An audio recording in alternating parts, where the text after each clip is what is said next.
Madam President, I come to the floor today in a state of disbelief.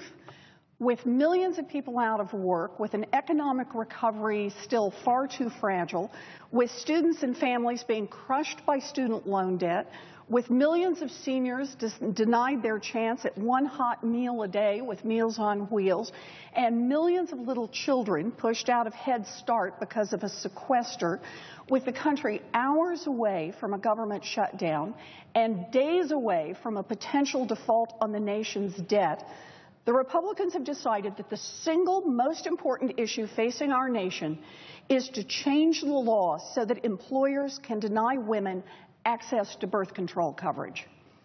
In fact, letting employers decide whether women can get birth control covered on their insurance plans is so important that the Republicans are willing to shutter the government and potentially tank the economy over whether women can get access to birth control in the year 2013, not the year 1913, the year 2013. I have a daughter and I have granddaughters, and I will never vote to let a group of backward-looking ideologues cut women's access to birth control. We have lived in that world, and we are not going back. Not ever.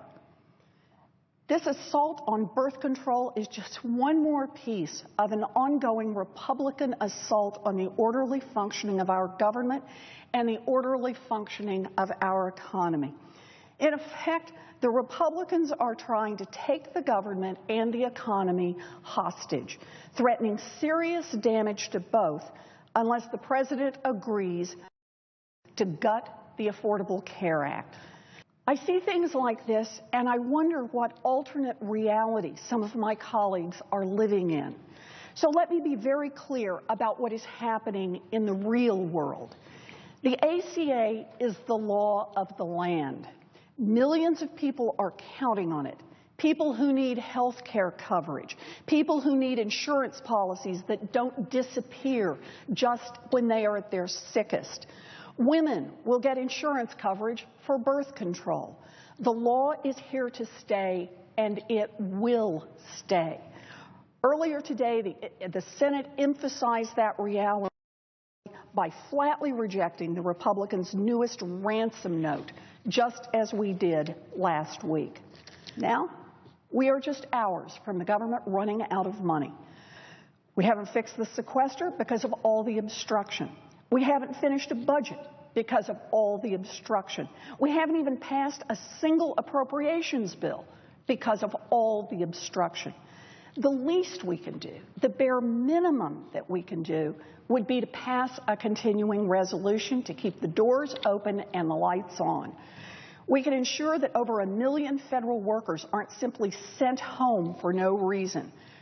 We can avoid a government shutdown. But the Republicans have refused to do even that. They have continued to threaten to shutter the government unless the president agrees to gut the Affordable Care Act.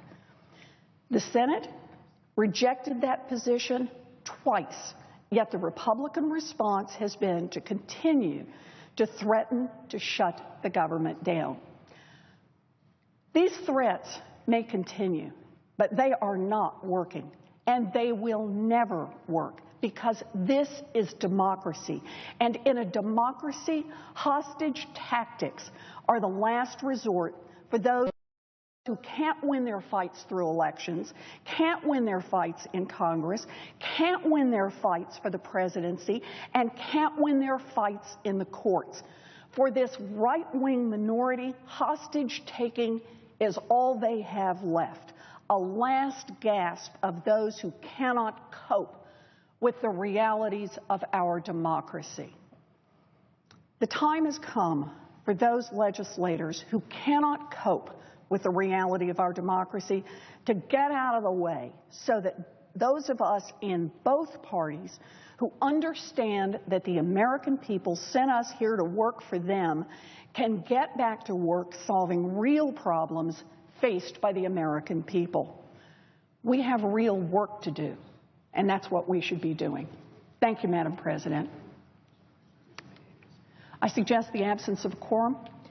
Clerk will call the roll. Mr. Alexander.